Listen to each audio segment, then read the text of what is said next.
এটা বরিশালের ক্যান্টনমেন্ট, যেটা বাখেরগঞ্জ অংশে পড়েছে। খুবই সুন্দর আসলে ক্যান্টনমেন্টটা, দেখুন কত সুন্দর।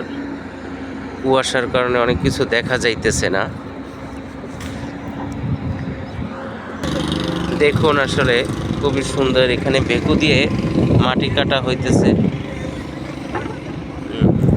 এবং দূরে কুয়াশার কারণে হয়তো বা সুন্দর দেখা যাইতেছে না।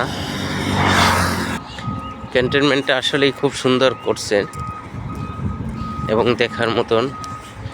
আমরা আসছি সকালে, বিকালে আসলে অনেক মানুষ এখানে ঘোরাঘুরি করে এবং খুবই একটি পর্যটন বান্ধব এলাকা হিসেবে গড়ে তুলতে পারে সরকার যদি চায়। কারণ মানুষ দূর দূরান্ত থেকেই আসবে দেখার জন্য। খুবই সুন্দর একটি জায়গা আসলে। পাশেই পায়রা নদী, যেটা লেবুখালী নদী হিসেবে পরিচিত, সেই নদীটা এখানে মানুষ আসবে। খুবই সুন্দর একটি জায়গা। তাই আপনারা যারা সময় পান, সময় করে চলে আসবেন এখানে, ভালো লাগবে আপনাদের।